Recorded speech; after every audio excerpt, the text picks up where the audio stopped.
now present For the Record. Welcome to For the Record. I'm Will Keneally. We're here back in Madison in the wake of the Republican National Convention in Milwaukee. Now we'll have a full recap of the RNC later in the show, as well as a sit-down with Madison's mayor to talk through the city's budget issues.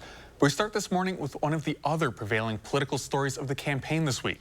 While Republicans coalesced around their candidate Donald Trump, Democrats are still sorting through the future of President Joe Biden's candidacy. Now, late this week, Dane County Democratic Congressman Mark Pocan released a letter calling on the president to end his reelection bid. And we spoke with him at a campaign event in Platteville. Is it fair to say that your mind was changed on Biden at all?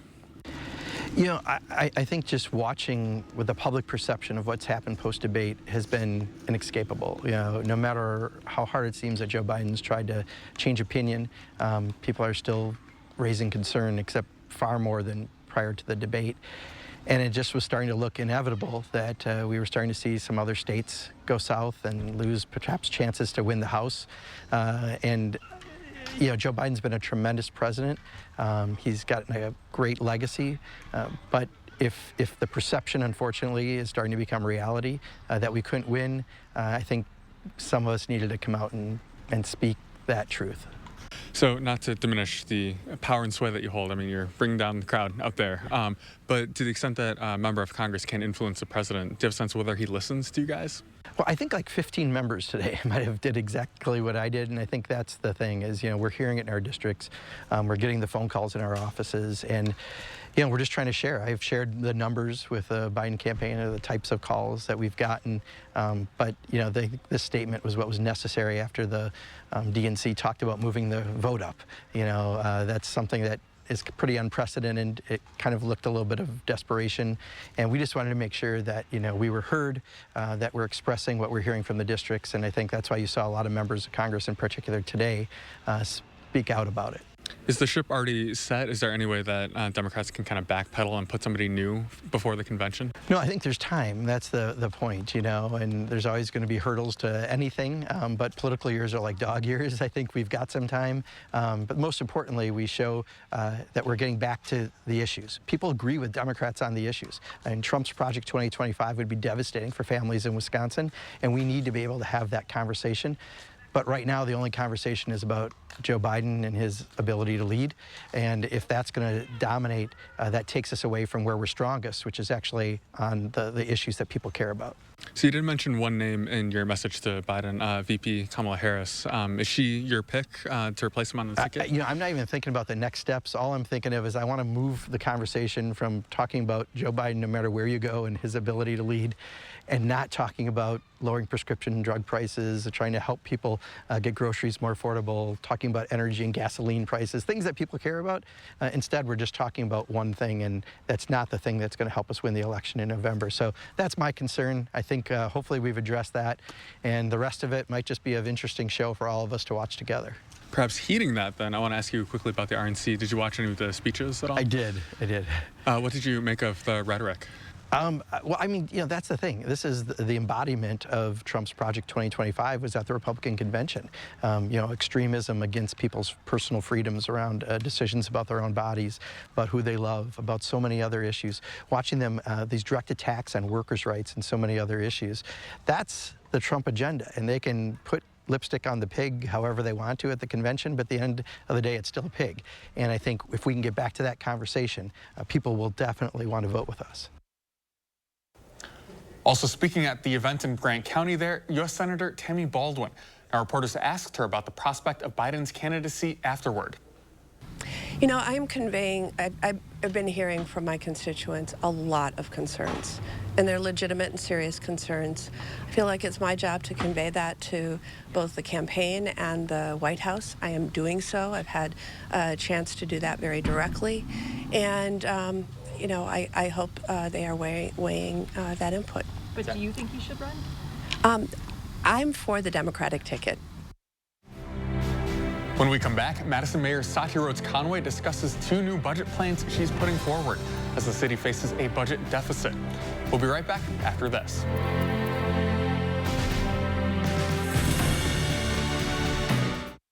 This portion of News 3 Now is sponsored by Madison Gas and Electric.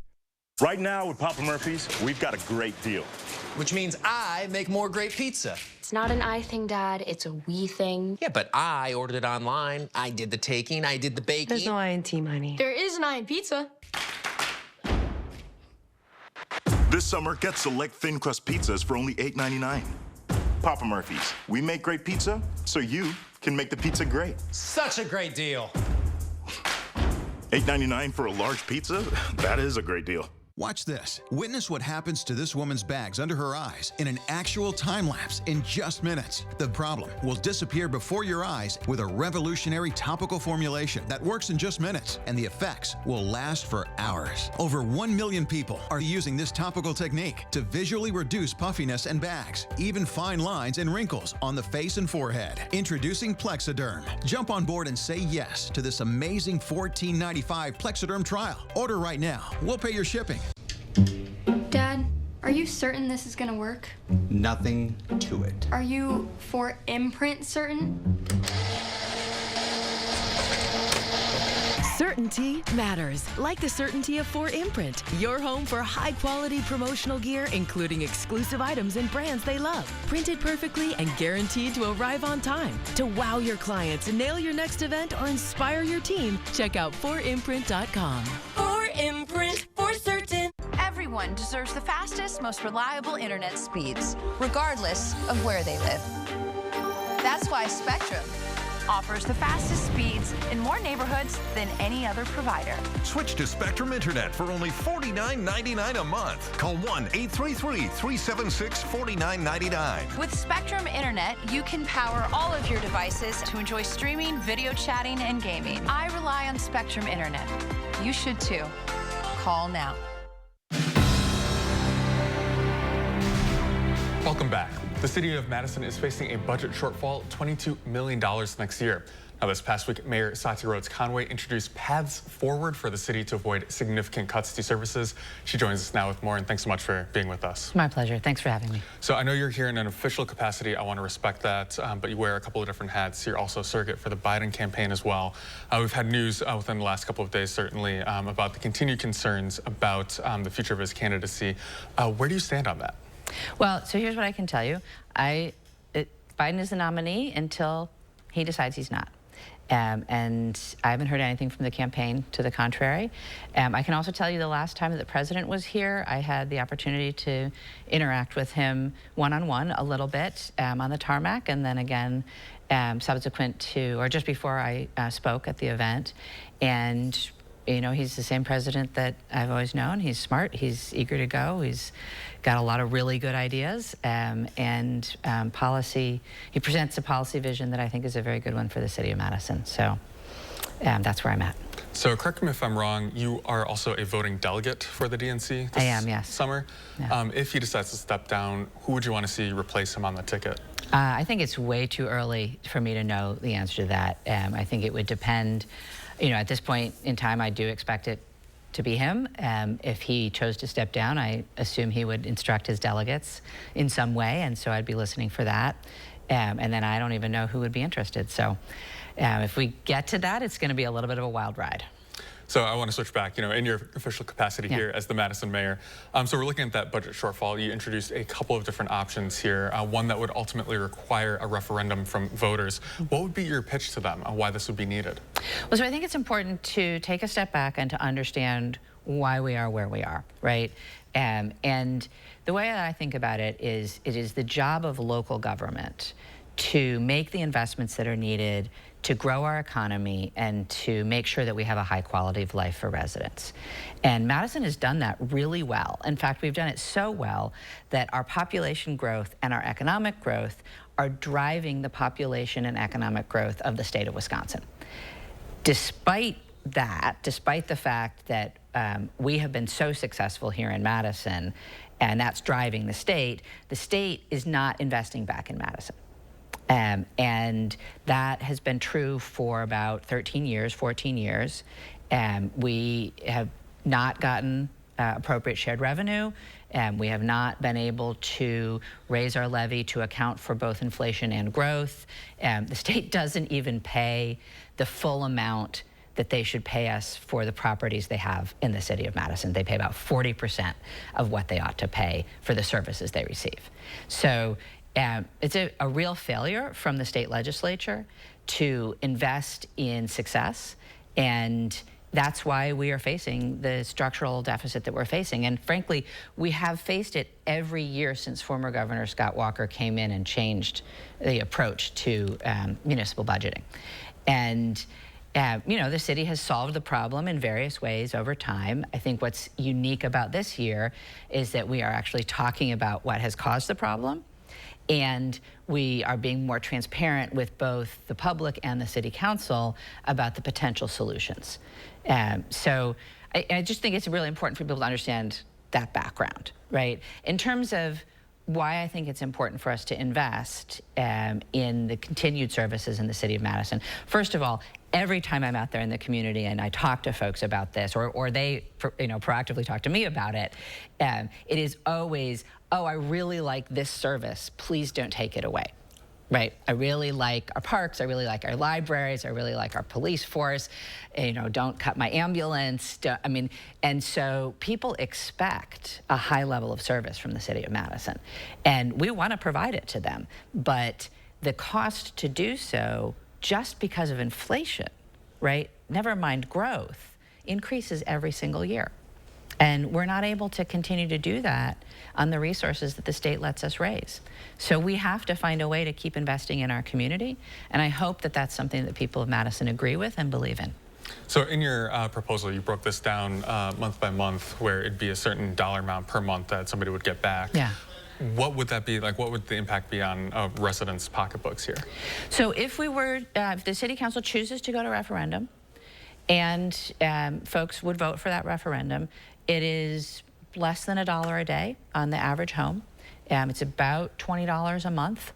And I should point out, the average home right now in the city of Madison is valued at over $400,000. So my home is not valued at that. So the impact for somebody like me who has a less expensive home would be even smaller than that. So I want to also turn back to, you're talking about that shared revenue. That's Yes. that money that the state gives to municipalities, both cities and counties. There's that major bill passed last year on granting an additional amount of shared revenue for the municipalities. Yeah. You're saying that that's not enough, that the state needs to do more. Well, yes and. So Madison got the second smallest increase in the state in shared revenue. So that bill did not actually address any of the issues in Madison. Even for cities around the state that got a more generous increase in shared revenue, it still didn't actually solve the structural problem. So I do think that we need to take another run at that. But here's the thing, we in Madison, you, me, everybody who lives in Madison, we pay money to the state every day, whether that's in sales tax or that's income tax or other fees. We transfer money to the state. The state gives the Madison community, not the city of Madison, the Madison community back 18 cents on every dollar that we send them.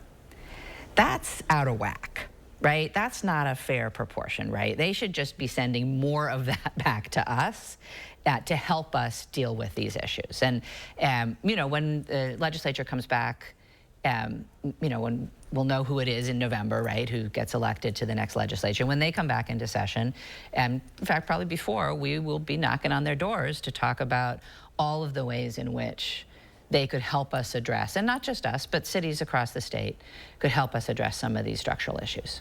So if we chose, I guess, what might be option B if Madison voters do not opt for that referendum, what would be the worst case scenario? What kind of cuts would we be looking at there? I think worst case scenario, we're looking at somewhere north of $6 million in cuts, which is a pretty big hit to services. It's about 60 people or more that we'd have to lay off. People are asking, well, what would that look like? What does that mean? Which services would you cut? We don't know that yet. We actually just today, we'll see, pending IT issues, today agencies had to submit their budget proposals to me and to the finance department. It'll take us a week or two to process those, and then they'll be made public so everybody can look at them. But that is where we start to look at, each agency has had to propose what they would cut. And we'll start to look at that and then try and piece together what we would choose to do in order to prepare for the worst case scenario. And so I want to clarify for viewers too, you think of local government, you think of schools, but this would not necessarily impact the school budget. It'd be police, fire, some of those city parks that you were mentioning before. Yeah, so the whole range of city services, which certainly includes police, fire, public health, libraries, parks, transit, civil rights, clerk's office, assessors, treasury. I mean, you can go on and on. We do a lot of things. Certainly. So you also mentioned too that approving this referendum would guarantee no more budget shortfalls through 2030. How can you make that guarantee? So what we need to solve the problem is ongoing sources of revenue, right? And so a referendum would provide us with ongoing sources of revenue. It would sort of close the gap that we experienced this year. Now, I do expect, unless something changes at the state, that we would continue to have smaller gaps that would arise each year. And we would have to find ways to solve those, but we would be able to use the other limited tools in our toolbox. So we would expect to do new special charges, which would show up on the municipal bill.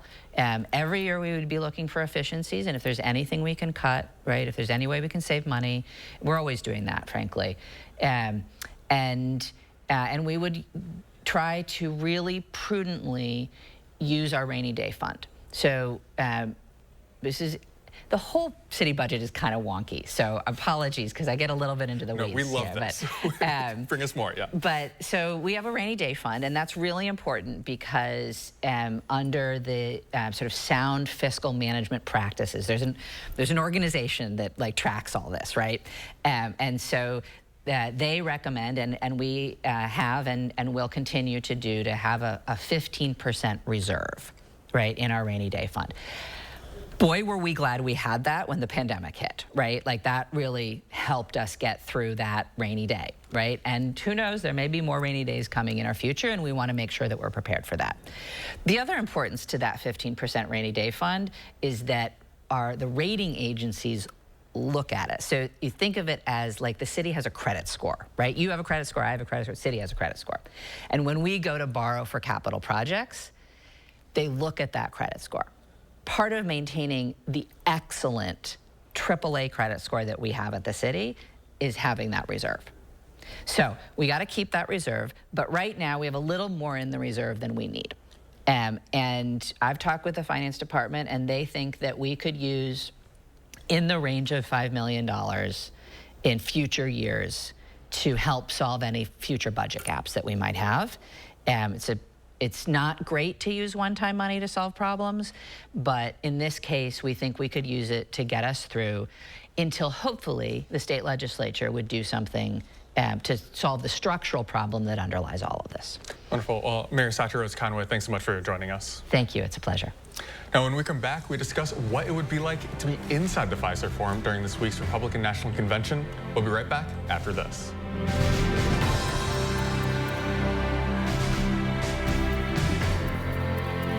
MG&E, building your community energy company for the future through the power of working together. Committed to cleaner, more sustainable energy, driven by innovation, fostered by shared values. Visit MGE2050.com. Need inspiration? Shop Pick and Save. For over 30,000 mouth-watering choices, plus savings like digital coupons worth over $600 each week and up to $1 off per gallon at the pump. Pick and Save is worth it every time. Pick and Save, fresh for everyone. My husband and I finally agreed that we need a new bathtub and shower. So he went right to work on handling the project. That's him going online researching bathtub and shower installers. And there he is, calling a few places to get an estimate. I think he's procrastinating. Call 1-800-HANSONS for a new shower or bathtub you'll love. Installed in as little as 1 day. It's okay. I called 1-800-HANSONS. We custom fit your new bathtub or shower into your existing space for a fast, convenient, and hassle-free installation with any safety features your family needs. Safety bars, seats, and more with a no-leak guarantee. Oh, hey, I'm gonna call 1-800-HANSONS. That's great, hon. Get 50% off installation or no interest and no payments for 1 year. Offer ends soon. Call Call 1-800-HANSONS. Get it done.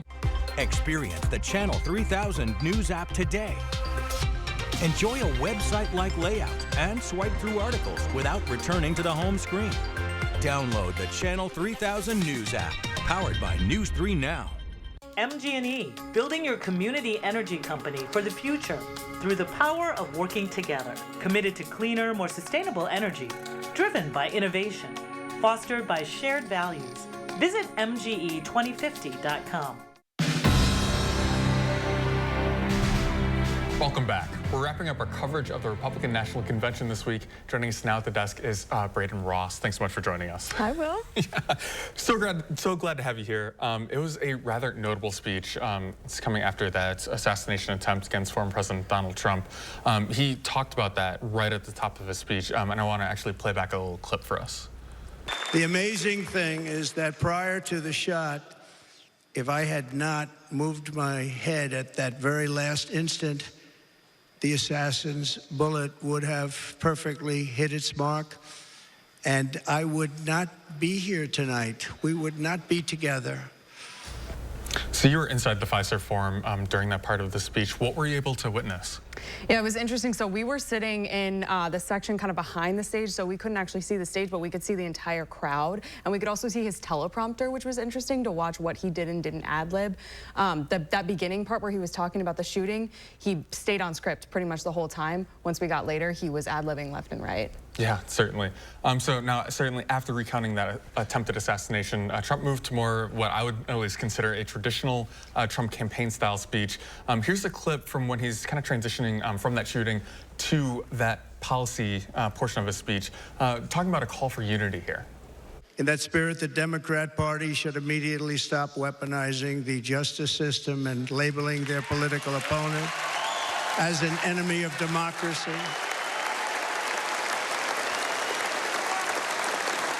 Especially since that is not true. In fact, I am the one saving democracy. Now, some of the other things that stood out from that policy portion of the speech, at least to me, he's talking about some economic issues, immigration, two things that are, really important Republicans are trying to run on here. We also heard a couple of mentions of Wisconsin, that Green Bay Packer mentioned there, and him talking about some shipbuilding contracts up kind of in the northeastern part of the state. Anything else from that speech that stood out to you? Well, I thought it was interesting when he shouted out the cheese heads in the audience. Everyone, the Wisconsin delegation was all wearing the Packer cheese heads. But the unity thing was really interesting to me. Throughout kind of the whole convention, we heard a lot of that conversation, and it was quite positive. Really, it seemed like a lot of the messaging was very forward-looking. The attacks on Biden were less than I would have thought, or that maybe we've seen in the past. And it was a very positive, forward-looking messaging that they were putting out. We're recording this a little bit ahead of Sunday morning, but we're obviously looking at what could be happening with the Biden campaign. You were checking in with Democrats throughout the speech and after the speech to kind of get a sense of what they're thinking about it. What did you hear there? Yeah, there were actually a few Democrats wandering the halls, which is interesting in the sea of red. I talked to the Milwaukee County Executive, David Crowley, about this. He was fully backing Biden at the time that I talked to him. That was on Thursday. And I talked to a few Dems after the speech as well to kind of see what they were thinking, and honestly they kind of were like maybe they're breathing a little bit of a sigh of relief because it wasn't as aggressive of a speech as they thought it might be. Definitely see that contrast between the unity of the Republican Party. Everyone there was backing Trump 100%. Even you saw all the people, Nikki Haley, Ron DeSantis, who were his opponents at one time, now backing him completely. You contrast that with the Democratic Party right now and what they're dealing with. It's a strong, stark contrast. Yeah, well, a busy, crazy week, Braden. Glad to have you there. Glad to have you back here with the desk with us. Thanks so much for joining us. Yes, thank you so much. We'll get some sleep. Yes, indeed. We'll be right back for the DNC as well in a few weeks here. Yes. Awesome, and we'll be right back after this.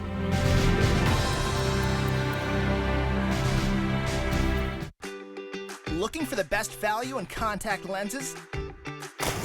At Stanton Optical, score an annual supply of AccuView Oasis plus a free contact lens eye exam for only $189.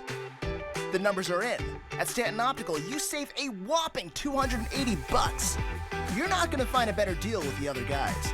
Now that's what I call value. Book your eye exam today. Stanton Optical, Easy's our thing. Honestly, I didn't even know what was possible for my future when I was a kid. I had always wondered, like, sitting in class, like, do these people go home and are they afraid of their dad too? When Roe v. Wade was overturned, immediately I just thought about being 12. And first thing that was told to me when I saw that positive pregnancy test was you have options. And, you know, if Roe v. Wade would have been overturned sooner, I wouldn't have heard that. And then it had me thinking that there's someone who doesn't get to hear that now.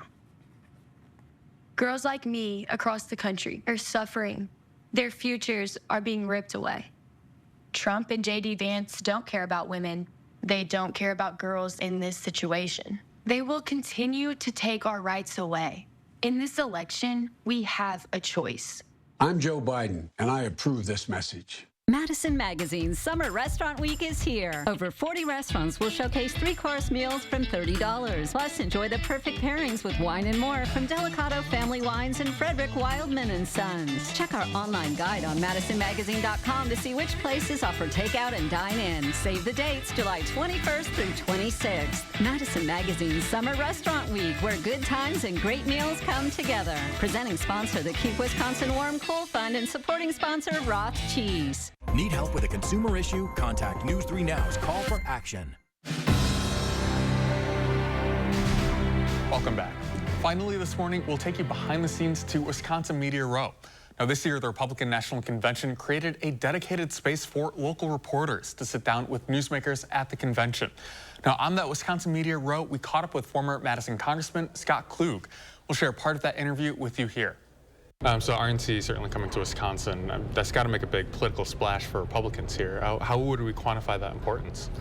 Well, I think it's really important. I think it gives a sense that Wisconsin is a battleground state, as it's been for the last 2 decades. And I think if Republicans are going to win, they're going to have to do very well in the sort of industrial heartland. I think the vice presidential pick is part of that idea, that Vance is, you know, comes from an Ohio that's a manufacturing state and an agricultural state and a Big Ten state. He'll play well in Ohio. Clearly, he'll play well in Michigan. He'll spend a lot of time in Wisconsin. So I think from an election strategic position, I think it made a lot of sense. You can find more from our interviews up online at channel3000.com. And that does it for us this week. I'm Will Keneally. Have a great rest of your weekend.